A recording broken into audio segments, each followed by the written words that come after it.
Ce matin, vous avez choisi d'être là. Certains ont choisi de nous suivre en ligne.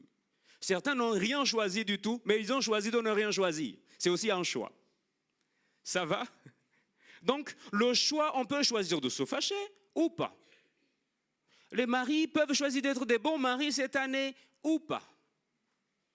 Les épouses peuvent choisir d'être des belles épouses, des bonnes épouses cette année ou pas. C'est un choix.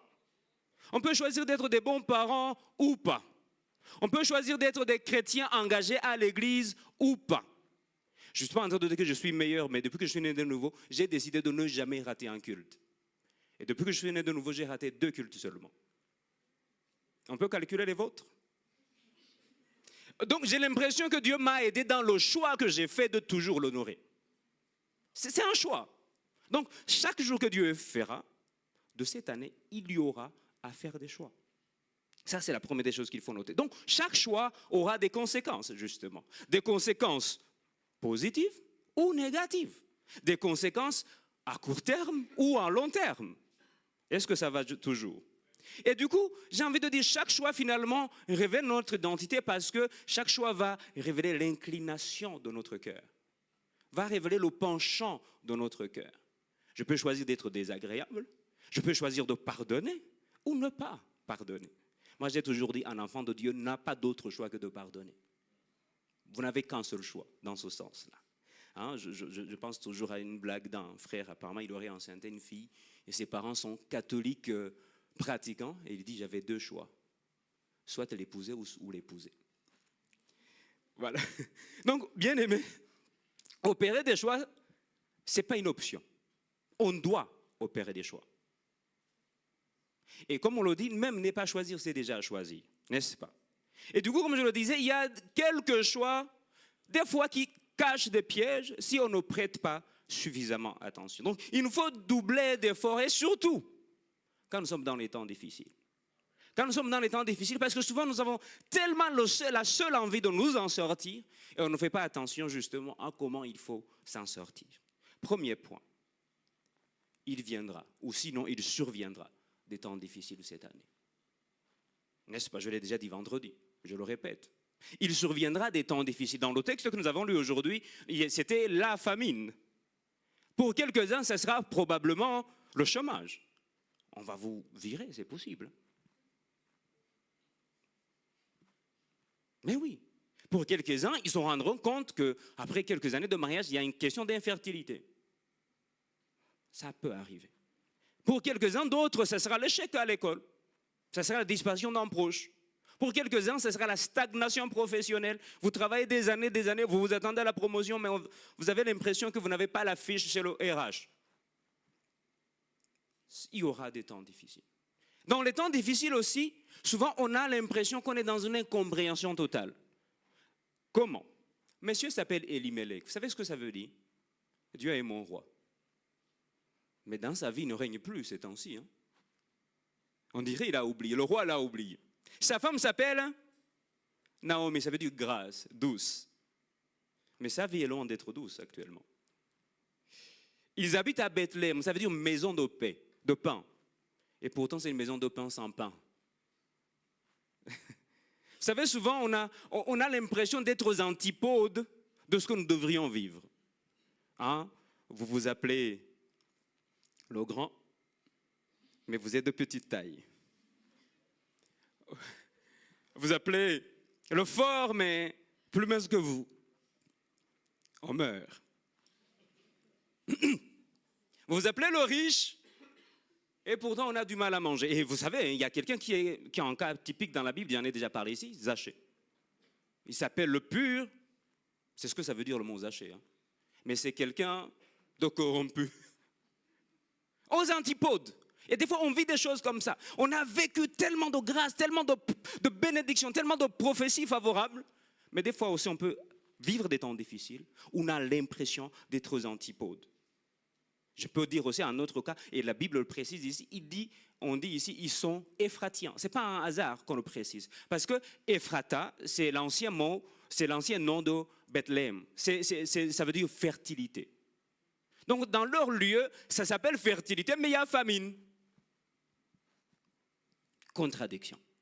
Alors bien aimé, dans ces temps difficiles où des fois on est aux antipodes des promesses de Dieu, il y a une seule différence, les choix que nous opérons.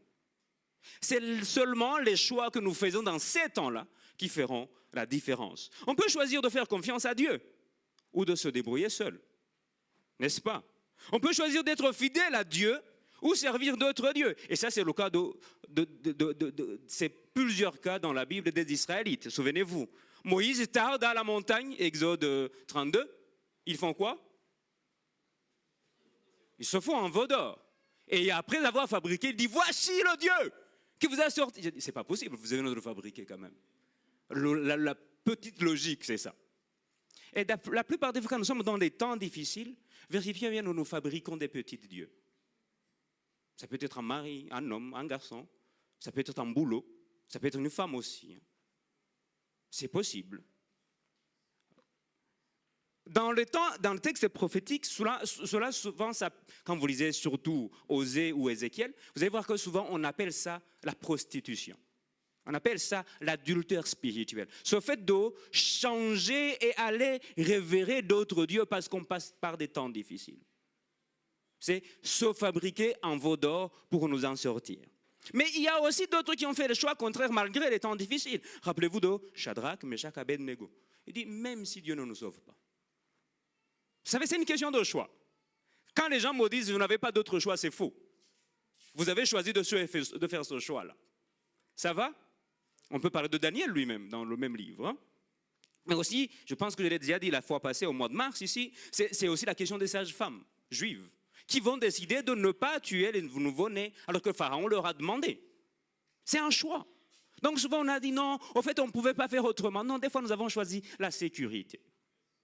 Ça va. On peut donc choisir, chers amis, survivre ou obéir. Et c'est notre deuxième point. Survivre ou obéir, il faut choisir. Moab, que Elimelech et sa famille choisissent. Moab, c'est une région géographiquement proche, politiquement et spirituellement hostile. Est-ce que vous me suivez? Géographie, ça va, c'est pas loin. Vous savez, c'est le meilleur ami que vous ne pouvez pas vous séparer, mais qui est spirituellement loin de vous. Et pourtant, on ne s'en sépare pas. N'est-ce pas? On dit, comment je vivrai la solitude au Maroc sans lui, sans elle? Et le dieu national, vous connaissez comment il s'appelle à Moab? Kemosh.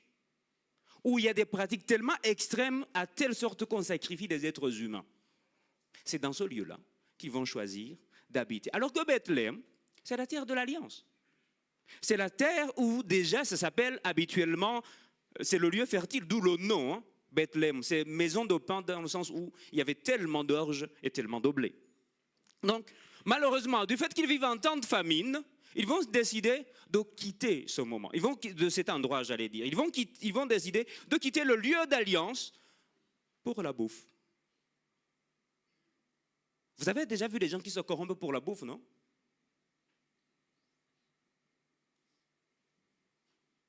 Pour une chambre grande.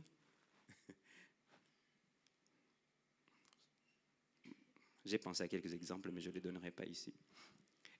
Et ce qui est intéressant, c'est que quand nous lisons la Bible, nous disons que plus tard, on précise que Naomi a appris que Dieu s'est souvenu de son peuple. Donc on peut sous-entendre qu'il y a quelques-uns qui ont décidé de rester dans la famine. Et pourtant, ils n'ont pas été oubliés de Dieu. Est-ce que vous comprenez que c'est une question de choix? On peut choisir la verdure, et apparemment c'est une région tellement fertile au temps d'Elimelech, Moab. Mais en même temps, n'oubliez pas qu'en choisissant ce lieu, on choisit aussi leur manière de vivre indirectement. Ça va? Il y a quelques-uns qui ont décidé de rester malgré le fait que ce soit difficile. Cette année, frère, choisis de rester fidèle à Dieu. Difficile, pleure, mais pleure avec une âme pure. Pleure avec une conscience tranquille. Pleure dans ta chambre, ce n'est pas grave. Dieu saura que tu as choisi comme un enfant de Dieu. Est-ce que ça va? Derrière, il y a tellement de choses qui pourraient nous faire aller. Mais ce qui est dommage, c'est qu'à un moment, Dieu se souviendra de ton peuple. Mais le jour où il se souviendra de ton peuple, tu te rends compte que tu n'as ni famille, ni mari, ni époux. Tu as tout perdu. Amen. Bon, vous dites amen vraiment. Mais oui, c'est vrai. Donc j'aimerais qu'on analyse au moins quatre exemples des conséquences du choix d'Elimelech que j'ai pu noter. 4. Première conséquence. Ils ont choisi d'aller séjourner, mais le séjour s'est transformé en habitation. Il a choisi juste un peu goûter la cigarette. Il est dépendant maintenant. Juste un peu essayer l'alcool. Il est alcoolique maintenant. Choisit un peu ce qu'on entend par boîte de nuit. Et maintenant, il écume toutes les boîtes de nuit. Avec l'alcool jusqu'ici. La plupart des fois, nous avons voulu essayer, faire un séjour. Ce n'est pas pour y rester. Et je pense que Papa Con nous a prêché il n'y a pas longtemps. Dieu n'est pas contre un déplacement. Ce n'est pas ça le problème. Mais pourquoi on se déplace? Et comment on se déplace? Ça, c'est ça le sujet. Donc, malgré le fait qu'il y a de la famine, il dit, moi j'y vais, mais j'y ferai un petit séjour. Moi, je suis venu au Maroc, j'y ferai 3 ans. Je ne vous dirai pas combien maintenant. Bien aimé, des fois, si on ne fait pas attention, je vous donne un témoignage, je pense que tous les enfants sont à l'école. Je connais une sœur, elle a voulu essayer. Maintenant, elle ne se prostitue pas pour l'argent, elle aime ça. Elle aime ça, c'est pas qu'elle veut s'en sortir. Elle a goûté, elle aime. Et je me dis, le pauvre gars qui tombera sur elle. Bon, voilà pourquoi il faut prier. Hein. Ah, elle a voulu juste essayer. Elle a juste voulu séjourner là-bas. Mais ce qu'elle a goûté là-bas, c'est devenu un esclavage maintenant. Et elle-même ne sait pas pourquoi elle fait comme ça. Hein. Elle voudrait s'en sortir. Mais il y a quelque chose qu'elle a récolté là-bas, qui l'a fait s'arrêter là-bas, qui l'avait retourné là-bas. Chaque matin, je prie, je n'y retournerai jamais.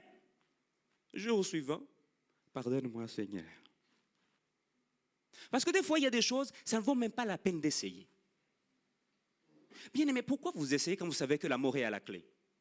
Pourquoi vous essayez quand vous savez que le danger de la vie est à la clé? Ça ne vaut pas la peine d'essayer. Il y aura des propositions de cette année. Je n'ai pas besoin d'essayer. Parce que je connais déjà la conséquence. J'ai vu des chrétiens qui veulent mesurer leur stabilité spirituelle. Parce que je suis rempli du Saint-Esprit, on va voir. C'est ça qui va être vaincu. Absolument faux. Hein? Vous allez être vaincu. Parce que c'est ce qu'on appelle tenter Dieu. Je donnais un témoignage d'un frère, un témoignage que peut-être vous avez vu, quand un pasteur a voulu prouver combien la puissance du Saint-Esprit en lui est capable de tout. Il a voulu se laver avec de l'eau qui bouille à 100 degrés. Et la puissance de Dieu a marché. Parce que la peau est descendue avec l'eau. Il y a des choses, on n'essaye pas. On ne tente pas. On sait que le danger est à la clé. Est-ce que ça va? On te dit, mon frère, ça c'est des explications bibliques des pasteurs coincés. On y va. Non, je préfère être coincé avec Dieu. Ça va? Premier choix. Au début, ils ont voulu essayer, mais l'essai est devenu une habitude. Au début, on a voulu regarder, mais regarder est devenu une dépendance. Je pense que vous savez de quoi je parle là. Par curiosité, il fallait visionner cette vidéo. Mais maintenant, on ne s'en sort plus. Il y a des curiosités qui ne sont pas nécessaires. Deuxième conséquence. En choisissant d'aller à Moab, ils ont choisi, sans s'en rendre compte, la compromission spirituelle. Regardez bien. Rappelez-vous de 1 Corinthiens 15, verset 33. Paul va dire les mauvaises compagnies corrompent les bonnes mœurs. Français courant dit les mauvaises compagnies sont la ruine des bonnes mœurs. Parole de vie dira les mauvais amis poussent à faire le mal. Il y a une version que j'aime beaucoup qui dit dégrade les bonnes mœurs. Parce que dégrader, ce n'est pas d'un coup. on commence à délibérer petit à petit. On commence à délibérer petit à petit. Et à un moment, on se retrouve marié avec les femmes moabites. C'est la preuve, en fait. À un moment, on commence à se dire, de toutes les façons, ils sont humains comme nous, non? D'ailleurs, il y a des gens gentils au milieu d'eux. Cette fille est bien éduquée. La bonne éducation n'a rien à voir avec le danger spirituel. Hein? Il y a des gens qui se sont mariés avec des gens bien éduqués, mais chargés spirituellement. Avec une bonne éducation, souffrant des dents. Avec une femme polie, souffrante. Avec un homme très poli, très bienveillant, mais chargé autrement. Parce que lui, il a grandi dans un lieu où on sacrifie des êtres humains. Sa divinité à elle, c'est Kemosh.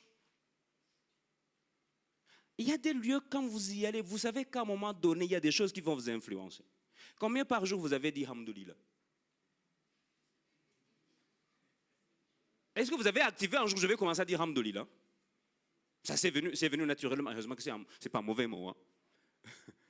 Ça va, hein, vous pouvez le dire, il n'y a pas de problème. C'est gloire à Dieu en arabe, c'est tout. Ça va?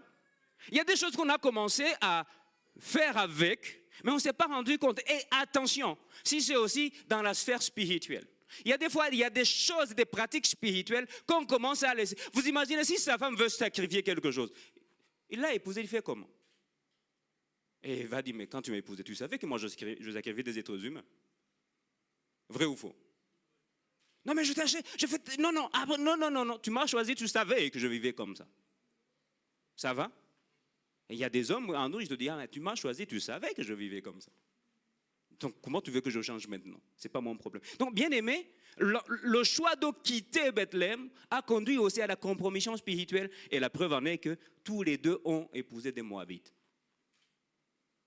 Papa de Bethléem, comment tu as fait que tes enfants épousent à un moment, lui-même, il a commencé à tolérer. Ça peut aller. Et nous tous, si on ne fait pas attention, à un moment, on commence à délibérer dans beaucoup de domaines. Avant, on était très rigoureux dans tels aspects. Mais maintenant, on commence même à négocier. Est-ce que la Bible a réellement voulu dire ça? Et vous savez qui a posé cette question? Ah, merci d'avoir répondu. Quand vous commencez à vous poser cette question, est-ce que la Bible voulait réellement dire ça? Peut-être vous-même aussi, vous êtes en train de vivre l'expérience de Genèse 3. Est-ce que Dieu a-t-il réellement dit? Avant, vous étiez radicaux dans beaucoup de domaines. Mais aujourd'hui, vous êtes des chrétiens modérés. Faites attention, hein, quand vous devenez des chrétiens modernes, qui comprennent aujourd'hui le monde. Vous savez, il y a des choses aujourd'hui, j'ai vu des églises où on va mettre les musiques mondaines avec des paroles chrétiennes. Apparemment, c'est pour que les jeunes se sentent bien. Ah d'accord. Le compositeur, il avait prié. Ça vient d'où sa mélodie? Ah, compromission spirituelle. Troisième conséquence, vu qu'il a choisi d'aller à Moab, eh bien, il en est mort. Bien plus, il a perdu les siens. Bien aimé, j'ai l'impression qu'au-delà de perdre sa vie et celle de ses fils, j'ai l'impression qu'il est en train de déclencher un cycle de mort dans sa famille. Des fois, nous avons...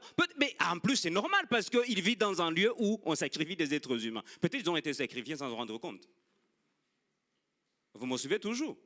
Il se pourrait que des fois, des choix que nous faisons soient en train d'exposer non seulement nous-mêmes, mais aussi nos proches. D'ailleurs, si vous avez fait le cours de baptême en parlant de la repentance, on vous dit, c'est découvrir comment je fais un choix qui fait mal à Dieu, mais aussi qui a des conséquences sur les gens autour de moi. Un péché ne peut pas avoir des conséquences que pour vous. Il a aussi des conséquences autour de vous. Ça va? Et du coup, le fait qu'il choisit d'y aller aussi entraîne aussi simplement la mort des hommes. Ce n'est pas les femmes, hein? Vous l'avez remarqué? Il y a quelque chose de bizarre ou pas? Bon, je voulais aller méditer là-dessus et continuer. Donc, on est tenté de dire qu'il y a une sorte de déclenchement d'un cycle de décès qu'il vient de provoquer. Quatrième conséquence, il vient d'exposer sa femme. Rappelez-vous le statut d'une femme veuve à ce moment. En fait, une femme, si elle perd son mari, soit elle épouse le petit frère de son mari, s'il n'y a aucun petit frère de son mari, elle retourne chez ses parents. C'est ça. Donc vous imaginez que des fois nous avons exposé les autres autour de nous parce que nous avons... Et puis, vous connaissez d'autres gars qui ont exposé leurs femmes? Non, en fait, quand on viendra, dis tu es ma sœur. Vous connaissez qui? Qui est qui? Il y a un garçon qui a vu son père faire, il a fait la même chose. Hein. Donc, il va exposer sa femme. Et là, en plus, maintenant, elle est non seulement âgée, et là, elle n'a maintenant aucun enfant. Quelle exposition! Non seulement le fait qu'elle soit veuve, c'est déjà un problème. J'aurais appris dans quelques cultures africaines que quand le mari meurt, il y a la belle famille qui vient prendre tout. Vrai ou faux? Bon, j'ai jamais compris ce système, mais bon, je ne suis pas là pour analyser les cultures des gens. Mais comprenez, peut-être ils ont un fondement que je ne comprends pas, c'est tout. Quand je ne comprends pas, ce n'est pas que j'invalide. Hein. Ne soyez pas fâchés contre moi. Mais quand même, dépouiller une femme qui a tout quitté pour quelqu'un et après vous la redépouiller de tout, moi je trouve que c'est limite humain. Hein. Je trouve. Après, pardonnez-moi, moi si vous êtes même vous-même chef de village et que... Et vous allez voir qu'à un moment, elle s'ouvre tellement, cette femme, qu'elle va dire, ne m'appelle plus Naomi, appelez-moi Mara. Parce que le choix d'un homme a exposé une femme. Bien aimé, les choix que nous ferons, nous les maris, là. Et c'est pour que ça expose nos femmes. Non, en fait, parce qu'on travaille ensemble, une relation, un rire, un entraîner, un autre. Non! C'est plus spirituel que ça. Ce n'était pas un sourire qui a entraîné un autre. C'est une porte que vous êtes en train d'ouvrir. Pourquoi elle sourit qu'avec toi, elle sait que tu es marié? Alors arrête de répondre aux souris. Ça, c'est un truc que je ne comprends pas. Non, en fait, je n'ai rien compris de comment se sont passés. Tu as compris, mon frère? Quand il a allumé les phares, tu as aussi allumé les phares. On expose nos familles. Pourquoi? Parce que, en fait, on passe du temps ensemble, 8 heures par jour. C'est la seule excuse. C'est un choix. Je suis en train de parler ce matin de conséquences des choix. C'est un choix qu'on fait. Parce qu'on la voit venir, à vrai dire. On le voit venir, n'est-ce pas? Mais on se dit, c'est un mot que je déteste, flirter. En fait, je suis en train de jouer avec un danger. N'est-ce pas? C'est ça, flirter, non? Mais oui. Donc, je dis, tu as fait le choix de flirter. Mais il y aura des conséquences de flirter. Ça va? Soit ça sert à l'avortement, soit c'est un enfant non reconnu, ou d'autres choses. Bien aimé, si on peut faire un bon choix, on fait faire des bons choix pour ne pas exposer nos familles. Est-ce que ça va? Troisième point. Ce que j'aime avec Dieu, c'est que quand nous avons pris des solutions qui nous sont devenues finalement des pièges, Dieu a toujours un moyen de nous en faire sortir. Il y a des fois nous avons fait, et on doit l'avouer, moi ça m'est arrivé des fois de faire des choix, mais après ils se sont retournés contre moi. Mais quand je fais confiance au Seigneur, il trouve comment? Le troisième point c'est Ruth, la grâce dans nos trajectoires ratées. Il y a toujours une grâce quand nous avons des trajectoires ratées. Bien aimé, je ne sais pas quel mauvais choix vous avez fait l'année passée, c'est encore possible de se relever cette année. Je ne sais pas comment vous avez fait des ratés l'année passée parce que vous étiez acculés de toutes parts, mais Dieu peut te faire t'en sortir cette année. Il y a la grâce dans les temps difficiles. Regardez, à un moment, Naomi, comme je viens de le dire tout à l'heure, elle va être redéfinie, sinon elle va se redéfinir elle-même à cause de ce qu'elle vit. Vous avez vu des gens qui se redéfinissent? Elle dit, Ruth 1, verset 20, elle dit à ses deux filles, ne m'appelez pas Naomi, appelez-moi Mara, car le Tout-Puissant m'a rempli d'amertume. Vous savez, Mara, c'est amertume. Verset 21, elle dit, j'étais dans l'abondance à mon départ, et l'Éternel me ramène les mains vides. Pourquoi m'appelleriez-vous Naomi, après que l'Éternel s'est prononcé contre moi et que le Tout-Puissant m'a affligé? Donc, on voit ici que elle se définit. Et de toutes les façons, beaucoup de fois, j'ai envie de dire, même si nous-mêmes on ne se redéfinit pas, les gens nous redéfiniront souvent. Et, vous parlez du gars impudique là qu'on connaît? Mais c'était une erreur. Une fois. Mais on m'appelle maintenant l'impudique. J'avais faim, malheureusement, je n'ai pas été sage, j'ai volé. Le voleur là. Et des fois, c'est dans l'église, à vrai dire. Ou on va prendre une faute, on va la coller à la personne. Elle devient son identité. Mais c'est arrivé. C'est arrivé. Vendredi, quand je parlais de ne pas juger, Jésus va dire la même chose. Ah, enlève d'abord la poutre dans ton œil. Parce que devant, quand nous redéfinissons aussi, les gens nous redéfinissaient nous-mêmes. Ah. Et souvent, je suis toujours, j'ai envie de dire, surpris de l'Église. Parce que c'est dans l'Église où on est le moins gracieux.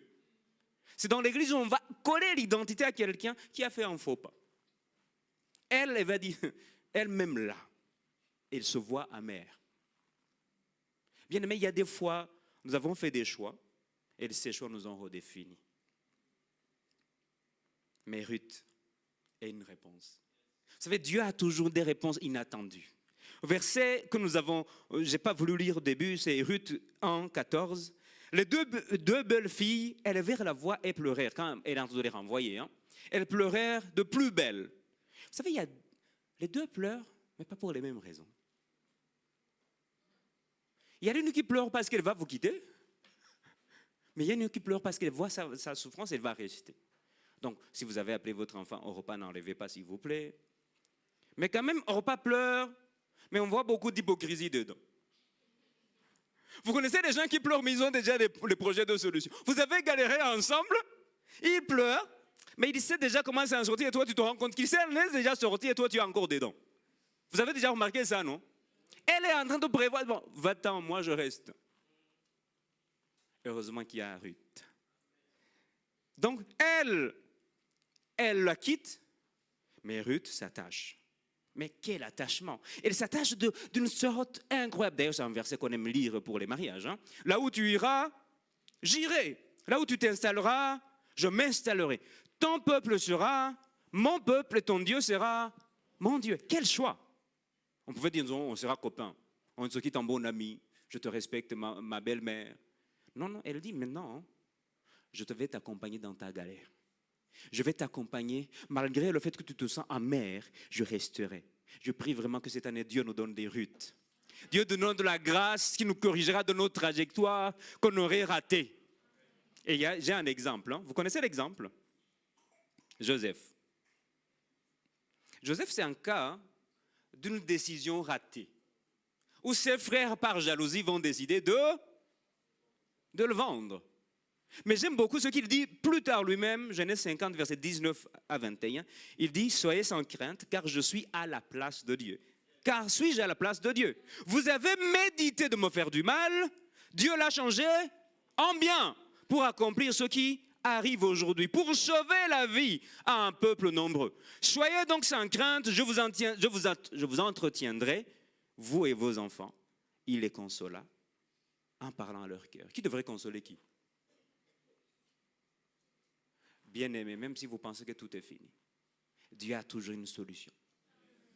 Ils ont pensé que là, non seulement nous avons menti à nos parents, à notre père, et plus, on est dans la galère. Mais arrivant là-bas, il y a un homme qui va décortiquer la situation et il trouve que c'est un projet de Dieu. En fait, ton erreur, c'est possible. Vous avez écouté la prière d'Anacellement tout à l'heure, non? C'est des fois dans les doutes, c'est des fois dans les fragilités que nous avons vu combien Dieu est grand. C'est des fois dans les erreurs que nous avons commises que nous avons pu voir combien Dieu est capable de nous pardonner. C'est des fois dans les choix bizarres que même les humains n'ont pas pu pardonner qu'on comprend non, Dieu n'est pas un homme. Parce que je sais que les hommes ne pardonneront jamais, mais Dieu m'a pardonné. Bien aimé, il y a des choses, d'ailleurs il y a des conséquences irréfutables. Le mari ne reviendra pas. Non, les enfants ne reviendront pas. Mais Dieu a une autre manière de consoler. Alors, bien aimé, cette année, faites le choix de faire des bons choix. Faites le choix d'écouter Dieu. Faites le choix de rester même si c'est dur. Faites le choix d'être fidèle. Ne cherche pas à survivre. Cherche à obéir. Alléluia. La pensée de Dieu est simple, car à 7 reprises, le juste peut tomber et il se relève. Mais les méchants trébuchent dans le malheur. Français courant va dire, un honnête homme peut tomber très souvent sous les coups du sort. Il s'en relève toujours. C'est la pensée de Dieu. Dieu sait qu'on peut tomber, mais il sait aussi qu'il est prêt à nous relever. Autant de fois, le chiffre 7, c'est la plénitude. Hein. C'est l'idée de autant de fois que le juste tombera, autant de fois Dieu le relèvera. Autant de fois nous aurons des faux pas, autant de fois Dieu sera là pour nous ramener au bon chemin. Bien aimé, des fois les choix viendront des pièges, mais Dieu peut toujours nous en sortir des pièges. Des fois les choix seront des prisons pour nous, mais Dieu est capable de briser les portes des prisons et de briser les chaînes et nous en faire sortir. Donc j'ai envie de nous dire, faisons ce que nous pouvons faire pour plaire à Dieu, mais sachons aussi que des fois nous aurons quand même à rater. Même dans nos erreurs, Dieu nous enverra une Ruth. Même dans nos erreurs, Dieu relèvera nos têtes. Est-ce qu'on peut passer un temps dans la prière, s'il vous plaît, 5 minutes comme ça. Dire, Seigneur, je veux venir auprès de toi. Et comprendre j'aurai toujours à faire des choix. Et que chaque fois aura des conséquences. Et nous voulons dire au Seigneur, le seul choix que nous voulons faire ce matin, c'est de rester fidèle. Ce n'est pas chercher à survivre, mais chercher à t'obéir. Ce n'est pas chercher à voir la verdure de Moab, mais chercher à rester à Bethléem dans le lieu de l'alliance. Parce que là, tu te souviens certainement de ton peuple. Mais aussi, si un jour je tombe, que je me trompe, Seigneur, relève-moi. Relève-moi. Comme Ruth vient renouveler la grâce dans l'amertume, relève-moi. Et nous allons faire ce chant comme une prière. Garde-moi, Seigneur, fidèle à toi. C'est le choix que je peux faire. Il y aura des sollicitations du monde, il y aura tellement de choses. Mais Seigneur, le long de cette année, garde-moi fidèle à toi. Garde-moi fidèle. Quand la famine viendra, quand l'infertilité viendra, je ne veux pas chercher l'enfant ailleurs, je veux le chercher chez toi. Quand il y aura des temps difficiles, aide-moi à te rester fidèle. Voici la prière de cette année, Seigneur, pour moi. Garde-moi, Seigneur, fidèle à toi. Cette année, c'est la seule chose que je veux te demander, que je demeure fidèle. Épargne-moi des solutions faciles. Épargne-moi des solutions où il y a les pièges.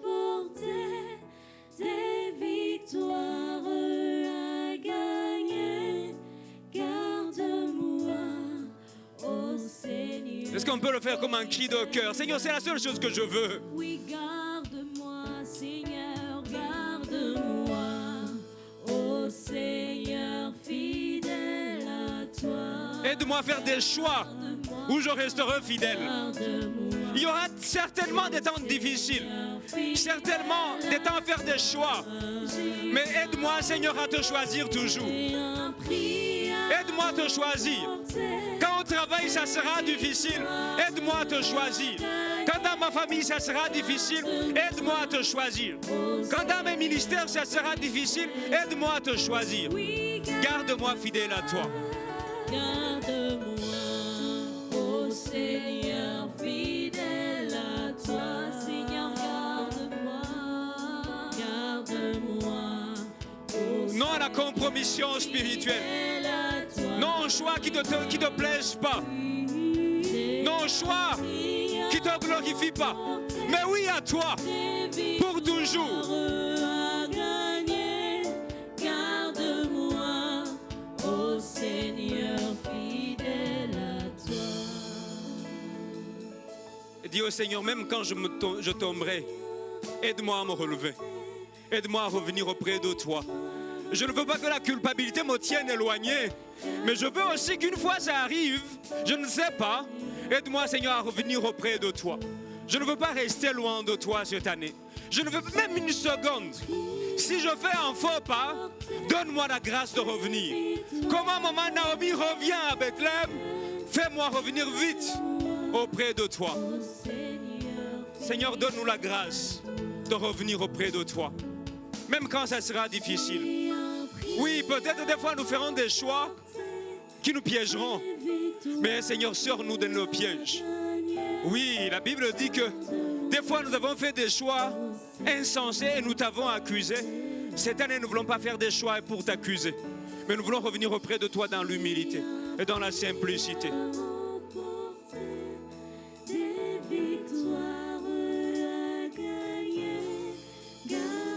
Une dernière fois, garde-moi, ô Seigneur, fidèle à toi. La dernière fois, garde-moi, Seigneur. Oui, garde-moi, garde-moi, ô Seigneur.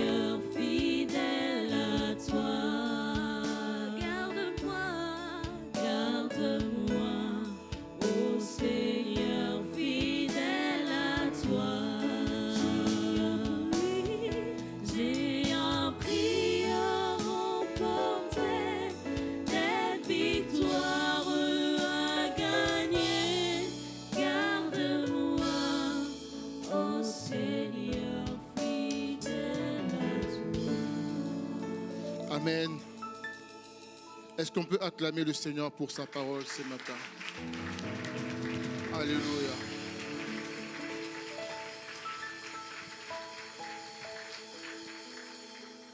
Je vais inviter la sœur Jessica pour les annonces.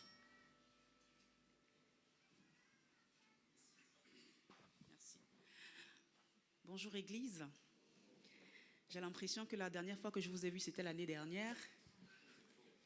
En tout cas, ma prière pour cette Église est que la grâce de Dieu soit notre partage, car c'est elle qui nous permettra vraiment d'être fidèles, de rester fidèles à lui. Alors nous aimerons accueillir les personnes qui nous visitent pour la première fois. Vous êtes là de passage ou pour une longue durée. Prière de vous tenir debout. Nous allons vous accueillir dans l'amour du Seigneur.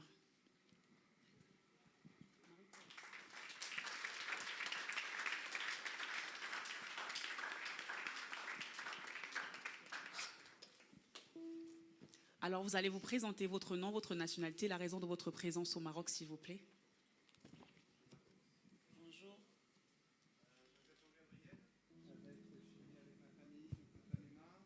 Mon fils Élie et le plus petit qui s'appelle Étienne. Voilà. Et on est là pour quelques semaines au Maroc. Et on est vraiment heureux de vous visiter ce matin. Merci pour votre accueil. Et que Jésus vous bénisse là. Merci beaucoup. Amen. Bienvenue. Bonjour, Bonjour. moi c'est Alfredo. J'étais de l'église de Oujda pour les études, hein? Mais maintenant j'ai fini, je suis là à Marrakech. Bienvenue, Alfredo.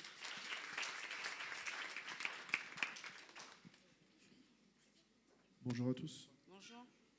je m'appelle Bakary, j'ai une nationalité française et je suis de passage au Maroc actuellement parce que ma famille vit au Maroc. Et voilà. Bienvenue. Alors bonjour, Bonjour. je m'appelle Steven, je suis de nationalité française et je suis venu avec mes amis pour la Cannes. Donc on est de passage, on va bientôt rentrer en France. Bienvenue.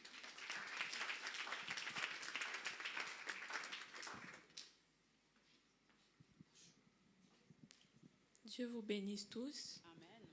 Moi, c'est Shinaidine Doulivolsi. Je suis de nationalité haïtienne. Je suis au Maroc pour les études universitaires. Dieu vous bénisse encore. Amen. Bonjour peuple de Dieu. Bonjour. Moi je réponds au nom de Isabelle Awe. Je suis bénino-nigérienne. Je viens du Niger, spécialisation. Bienvenue. Alors j'invite la sœur Marie-Paul. Elle va nous aider à recevoir nos frères et sœurs dans le Seigneur et bien sûr, elle va conduire toute l'Église à les recevoir en chantant. Bienvenue à l'EAM, mon frère, ma soeur. Église chantant. Oui, bienvenue à l'EAM, mon frère, ma soeur. Bienvenue à l'EAM. Là où les vies sont transformées, les nations en disciples. Bienvenue à l'EAM. Là où les vies sont transformées, les nations en disciples. Bienvenue à l'EAM. Oh, bienvenue. C'est vous. Bienvenue à l'EAM. Bienvenue. Vous êtes ici chez vous. À l'EAM. Oh, vous êtes ici chez vous. À l'EAM. Vous êtes ici chez vous. À l'EAM. Merci.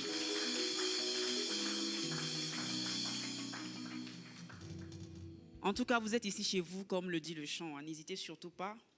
En tout cas, il y en a qui sont là pour une longue durée. Donc, nous espérons, nous croyons que nous vous verrons les prochaines fois. Et ceux qui sont de la France, je ne savais pas que la France aimait aussi l'Afrique, là. En tout cas, rentrez bien, saluez vos églises respectives de notre part et gardez-nous dans vos prières aussi quand vous retournerez chez vous. Frère Abraham, tu n'as pas chanté. Hein. J'ai vu les gens qui n'ont pas chanté. Sarah non plus. J'ai vu les gens qui n'ont pas chanté. Monsieur Mboka non plus. Dimanche prochain. Alors nous continuons avec les annonces hebdomadaires. Chaque mercredi, nous avons sorti témoignage de 19h à 21h. Il est sorti de témoignages concernant toute l'Église. Les jeudis, dans les différents quartiers, nous avons réunion d'études bibliques de 19h à 20h30. Les vendredis, ici au temple, nous avons soirée de prière de 19h à 21h. Et les samedis, nettoyage du temple de 9h à 11h, cours d'affermissement à partir de 13h, répétition de la chorale de 15h à 18h, groupe de témoignage refait notre sortie de 19h à 21h. Alors chaque dimanche, nous avons notre culte dominical de 10h à midi. Nous avons également ici à l'église la diaconie qui aide toutes les personnes qui ont des besoins de colis alimentaires ou qui veulent aussi donner à l'église. N'hésitez pas à contacter notre respo Georges ou maman Dolores du conseil. Chaque lundi, nous avons 5 minutes avec Jésus, le programme sur la page Église évangélique au Maroc. Le comité d'entraide internationale, le département de l'église qui s'occupe des migrants en situation de vulnérabilité, se rassemble tous les 3 premiers samedis du mois. Donc nous sommes en janvier, les 3 premiers samedis du mois. N'hésitez surtout pas pour ceux qui voudraient porter main forte. À l'entrée du temple, nous avons 2 boîtes. Une, c'est pour les dîmes et les offrandes et une autre, c'est pour les sujets de prière. Si vous avez un sujet de prière, n'hésitez pas à le mettre dans la boîte. Nous avons une très très belle équipe ici à l'église qui prie pour vos différents sujets. Les entretiens pastoraux continuent bien évidemment et c'est tous les jours sauf le lundi. Toute personne qui aimerait contacter le pasteur pour un entretien et qui n'a pas son numéro, je le donne, vous pouvez le noter pour ceux qui ne l'ont pas, 06 21 53 47 21. 06 21